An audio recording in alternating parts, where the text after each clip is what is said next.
உங்களை வில்லனா போடணும்னு இந்த படத்தினுடைய டைரக்டருக்கு எப்படி சார் தோணுச்சு? என்ன கோபம் தெரியல அவருக்கு நம்ம மேல ம். ரொம்ப ஏதோ கோபம் இருக்குன்னு நினைக்கிறேன். இல்ல ஒருவேளை நீங்க எங்கேயோ கோவப்படுறத ஓரமா நின்று பார்த்து இருந்துக்கலாம், இருக்கு. எங்கேயாவது டென்ஷன் ஆகும்ல, அதை பார்த்துருப்பாப்புல, அது கூட இருக்கலாம். ஆமா. இல்லைன்னா சரி இப்போ வில்லன் கொஞ்சம் புதுசா வில்லன் அறிமுகப்படுத்துவோமே ரெகுலரா இல்லாம அப்படின்னு நினைச்சிருக்கலாம். நான் ஃபர்ஸ்ட் கதை சொல்ல வரும்போது ஃபர்ஸ்ட் சொல்லிட்டாங்க சார் நெகட்டிவ் ரோல் சார் அப்படின்ட்டு. நான் கொஞ்சம் தயங்கிட்டேன். நம்ம இப்போ நெகட்டிவ் ரோல் பண்ணிட்டு கொஞ்சம் தயங்கினேன். அப்போ கூட ஒரு நம்பர் ஒருத்தர் இருந்தார். சரி நீ கதையை கேட்டுருங்க சார், கதையை கேட்டுட்டு சொல்லுங்க சார் அப்படி. அப்புறம் கதையை ஃபுல்லாக கேட்டேன். லைன் நல்லா இருந்துச்சு. சமூகத்து சொல்ல வேண்டிய ஒரு நல்ல விஷயம். ஏன்னா இப்போ நிறைய பேர் பேரண்ட்ஸ் வர கஷ்டத்தெல்லாம் இப்போ உள்ள பசங்க மைண்டில் ஏற்றிக்கிறது இல்லை. அவங்க கஷ்டப்படுறாங்களோ அதெல்லாம் இல்லை, அவனுக்கு தேவையானதை கேட்டு வாங்கிக்கிறாங்க, சண்டை போடுறாங்க.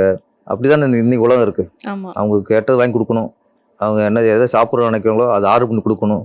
இப்போலாம் சமைச்சு கொடுக்குற விட்டாச்சு, இப்போ ஆர்டர் போடணும்னா அந்தளவுக்கு ஆகி போச்சு. இதில் வந்து அப்பா வர கஷ்டத்தை குறைச்சிக்கணும்.